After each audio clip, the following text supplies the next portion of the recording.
तो मैं आपको दुर्गापुरी चौराहे पर वो झील दिखा रहा हूँ जो कल रात 10 बजे से खुली हुई है। प्राकृतिक झील, नहरों की भी सफाई हो रही है। जो ऊपर का कूड़ा है सारा का सारा आकर एक घर के आगे पे चौक हो गया है। और किस प्रकार लोग आवागमन कर रहे हैं अपना देखिए। जबकि सुबह स्कूल का समय है, ये अभी 8:30 बज रहे हैं। और आप देख सकते हैं कि कल रात से ये सारा का सारा ओवरफ्लो हो रहा है। जो कैनाल की नहर है उसके अंदर चौक ब्लॉकेज हो रखा है। और ये चौराहे पर का मंदिर है, आप देखिए। बस यहाँ पर नाव चलाना बाकी है और टूरिस्ट जो आएंगे फिर उनसे 10-10, 20-20 रुपये किराया लेना बाकी रह गया है। देखिए आप ये दुर्गापुरी का चौराहा, क्या हाल। कुछ तो हम लोग भी डिपेंड हो चुके हैं कि नगर निगम काम करेगा तभी जाके कुछ काम होगा, अन्यथा नहीं होगा। पहले जब नगर निगम नहीं था तो इतना कूड़ा नहीं होता था, नालियों में इतना चौक नहीं होता था, कभी देखने में नहीं आया, प्रकाश में नहीं आया, संज्ञान में नहीं आया। परंतु अब जब से नगर निगम बना है लोगों ने अपनी जिम्मेदारी त्याग दी है। लोग ये सोचते हैं कि बस अपने घर का कूड़ा भी नाली में डालो और टेंशन फ्री रहो। जबकि आपका घर का कूड़ा साफ करने के लिए ले जाने के लिए नगर निगम की गाड़ी लगी हुई है, परंतु लोग 30 रुपये देने के लिए तैयार नहीं है।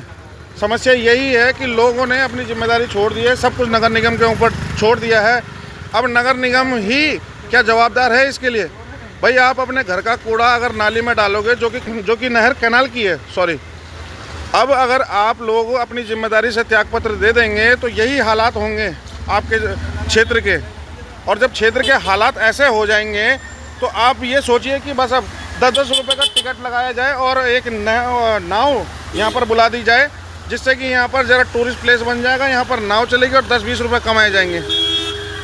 तो चलिए, अगर मेरी आवाज़ किसी तक पहुँच रही हो तो ज़रा कार्रवाई करने की कोशिश करें। ये देखिए कि आप सड़कों के हाल क्या हैं यहाँ पर, ये हाल है। अब ये आप अंदाज़ा लगाइए कि दुर्गापुरी का ये वो चौराहा है जो यहाँ जिस रोड से विधायक भी गुजरता है, जिस रोड से मेयर भी गुजरता है, जिस रोड से नगर निगम के सारे आला अधिकारी और कर्मचारी भी गुजरते हैं, कैनाल वाले भी चलते हैं, आम पब्लिक भी चलती है। देखिए आम पब्लिक किस हिसाब से चल रही है। परंतु जो गंभीर और सवालिया निशान खड़ा करता है इस कैनाल की, जो ये नाली चौक हुई है, नहर चौक हुई है, इसका जिम्मेदार कौन?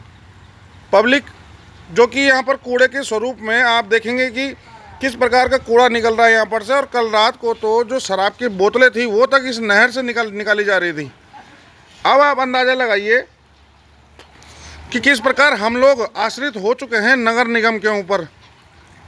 अब क्या एक बात बताइए, क्या नगर निगम की ही जिम्मेदारी बनती है इसमें ये साफ़ सफाई करने की?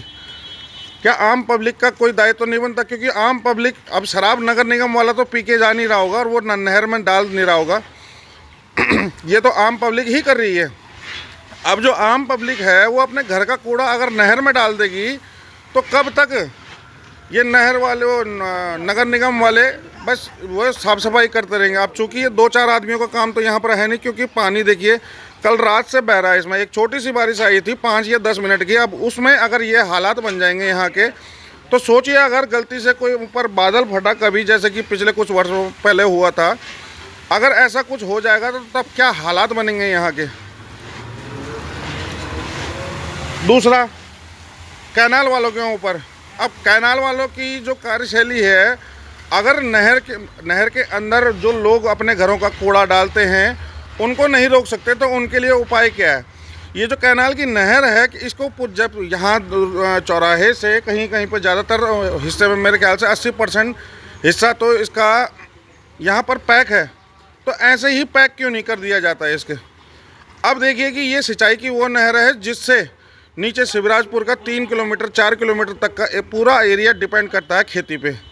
ये इस कैनाल की नहर से ही सारा पानी सिंचाई के लिए जाता है, खेती के लिए जाता है। अब अगर यहाँ पर चौक नहीं होती, ये ऊपर से जो 4-5 किलोमीटर से शुरू हो रही है ये कैनाल की नहर, अगर वहाँ से ये कूड़ा जरा जरा करके इकट्ठा होता है और लास्ट में किसी के खेत में जाता है, तो सोचिए यहाँ पर कल रात से ये 3-4 कर्मचारी जिनके घर के आगे पर भी ये ब्लॉकेज हुआ है वो साफ कर रहे हैं। तो फिर वो आदमी क्या करेगा जिसके खेत में यहाँ से 5-6 किलोमीटर का लंबा पूरा कूड़ा वहाँ जाएगा? वो अपने खेत में सिंचाई के लिए पानी डालना चाह रहा है, लेकिन वो अगर होता क्या है फिर, वो बोतलें चुगता है वहाँ से, वो वहाँ से कूड़ा चुगता है अपने खेत में से। अब उसको 2-3 घंटे तो कूड़ा चुगने में ही लग जाएंगे, और उसके बाद जाके तब तक जैसे ही पानी लगाने का नंबर आएगा तब तक पानी के टाइम ख़त्म हो चुका होगा उसका लगाने का। अब बताइए समस्या किसके लिए है? ये देखिए यहाँ पर मज़ार के सामने पर हूँ मैं, और ये दुर्गापुरी का चौराहा जहाँ पर वो कार खड़ी है, वहाँ तक कूड़ा ही कूड़ा, कूड़ा ही कूड़ा। आप जहाँ देखिए ऊपर से पानी। अब बताइए कौन जिम्मेदार इसके लिए?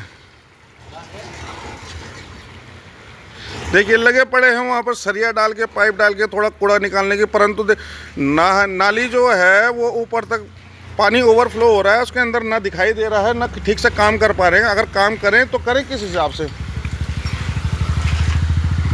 और इस समय बच्चों को स्कूल ले जाने का भी समय हो रहा है, लोग बच्चों को स्कूल ले जा रहे हैं, लेकिन अगर गलती से कोई गिर पड़ गया है सड़क पर, चोटिल हो गया तो क्या होगा?